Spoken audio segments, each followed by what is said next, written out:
My name is Levi. I'm a calisthenics athlete and coach and content creator. I'm studying physiotherapy and I'm not used to YouTube. I have a following on Instagram as Levisthenics, but this is new. I love productivity and I have loved it for a while and it comes natural to me.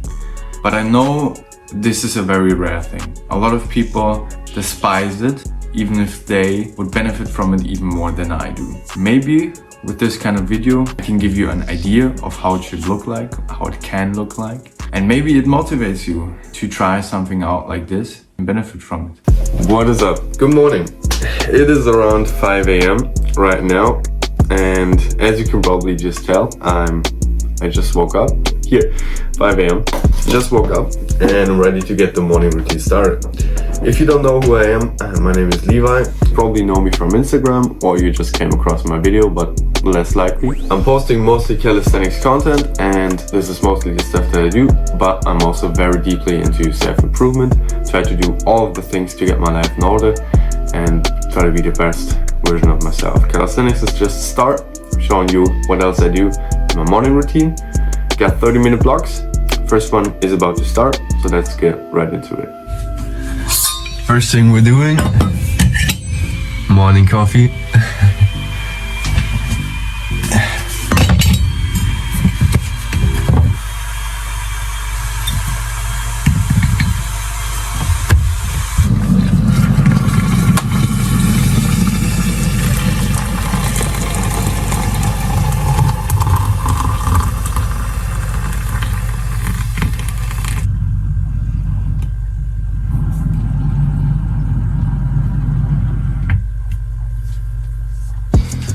Now we just gotta get the food ready and stuff, and then we gotta get this started. Alright, so I made a morning coffee, and now Andrew Uberman is saying delayed for 90 minutes in the morning, and I'm going to try this out at some point, but not for now.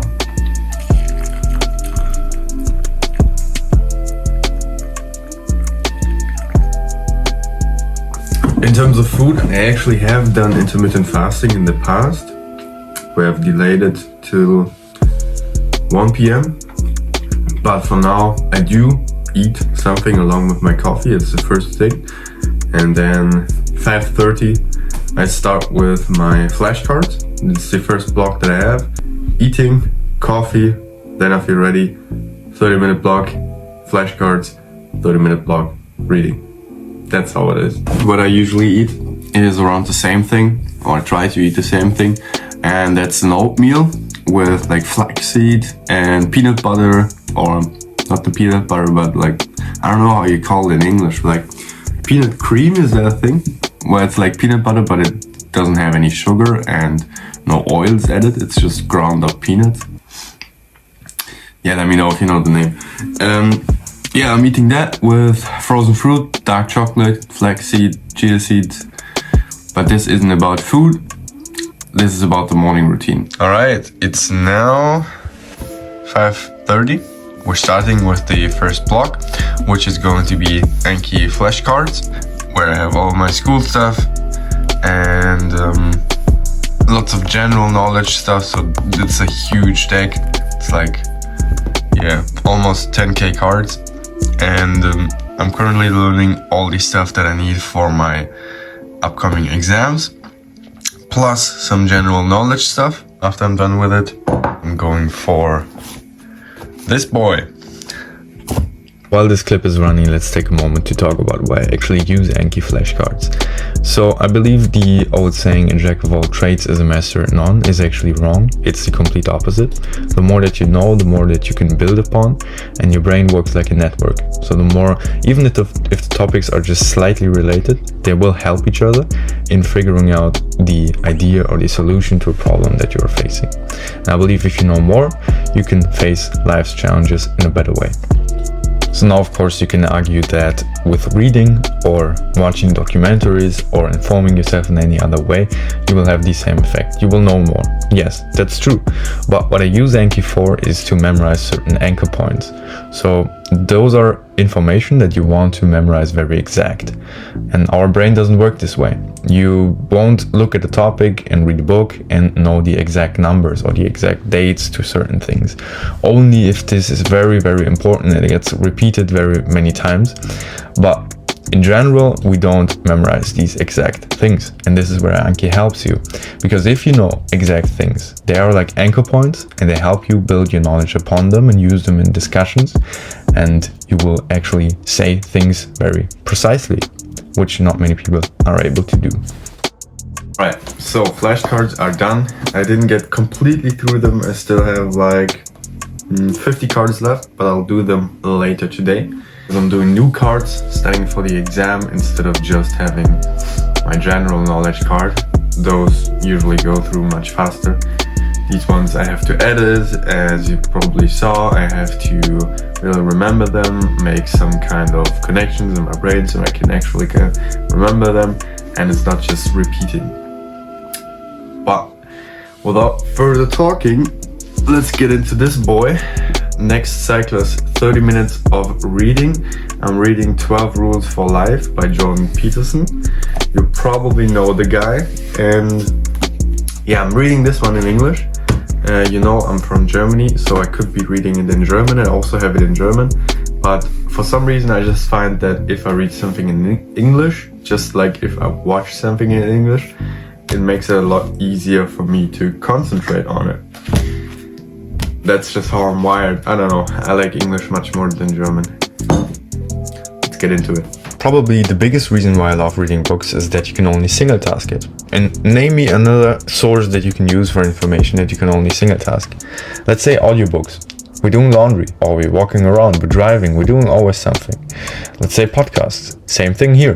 YouTube videos. Usually we're eating during that. Or we are also on the phone during that, or while watching a movie. We check the phone every 10 minutes. But by reading, you sit down, you put your mind on the book, you put your body on the book, you don't move, you don't check the phone. You have to force yourself to actually just read. Only single task, no multitask. And this is a very, very valuable thing. Even, of course, you can say other things about books. You get insights into a person, you let the person speak, they can speak about what they actually mean, you can only listen to this person. So there are more benefits to books. But I think now at this time, anything that lets you practice your attention and lets you improve your attention is very, very valuable. Because attention is sparse in this economy. And if you're able to practice that and improve it, it will make you a better person. After the reading is done, I usually just go to the bathroom, take a shower, get ready, and then get started with the day, which is usually studying physiotherapy, which I have online classes, or I have to work at a clinic. So I'm getting ready for that. Now I wanted to retake the conclusion of this video because I think I didn't find the right words.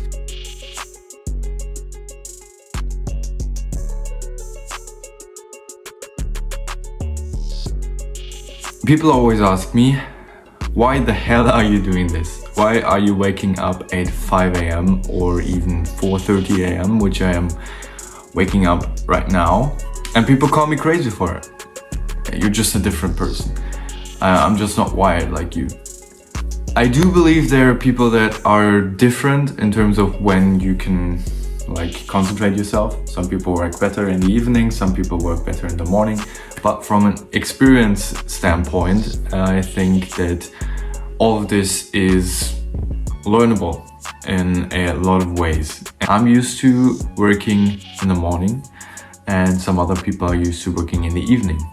The problem is when you work in the evening, even if you're the kind of person that likes to work in the evening and says they're able to work perfectly fine in the evening, in the morning, it's not open-end. In the evening, it is open-end. If you start to work in the evening, you are going to maybe fall into a rabbit hole, which means you're going to cut off some sleep. So you basically just push all of the tasks to your future self, the self that has to wake up with 4 hours of sleep. Whereas if you just get up early, it's not open-end. You know that, okay, 7 a.m. I have to go to work. Before that, I have to get everything done. So there's a deadline, and that makes it easier to actually follow through. Plus, the way that you start your day is really setting a great tone. You start today knowing I already got up early, I already finished my tasks, I've already finished a lot of things that I consider the hardest parts of my day. So what can possibly go wrong? Even if everything else on this day goes wrong now, I've moved the important tasks, which is learning, self-improvement, maybe even training, to the start of the day. So that is set in stone. Now the whole day could fail and it's still not a bad day. Of course, if you're 100% certain that you can work in the evening and you have done this for years and you're productive in the evening and you get your stuff done, go for it. We're probably the same. You just wake up later, I wake up earlier, do your stuff in the evening, I do my stuff in the morning. It's around the same thing. But for most people, especially the ones that are coming from a point of degeneracy and not being able to do anything in their life, anything productive, it's a better way to put everything in the morning than to put everything in the end of the day. Because these people, sometimes they're already used to staying up until 2 a.m. So they associate these times with certain degenerate behaviors. But the early hours, they're always associated with, okay, we have to leave for some kind of vacation. We have to catch a flight. That's when we get up early. We get up early if we have a certain job interview or we have to go to school very early. So in their mind, it's associated getting up early in the morning means work. It means something productive has to happen, because who would get up early on their own? It has never been a voluntary thing to do, but staying up late has. And you associate it with degeneracy. Getting up early, you don't. So if you're someone that really does not have his life in order, his or her life in order, try staying up 30 minutes earlier and do something in those 30 minutes. And that's all I'm going to leave you with at the end of this video. Hopefully it can help you.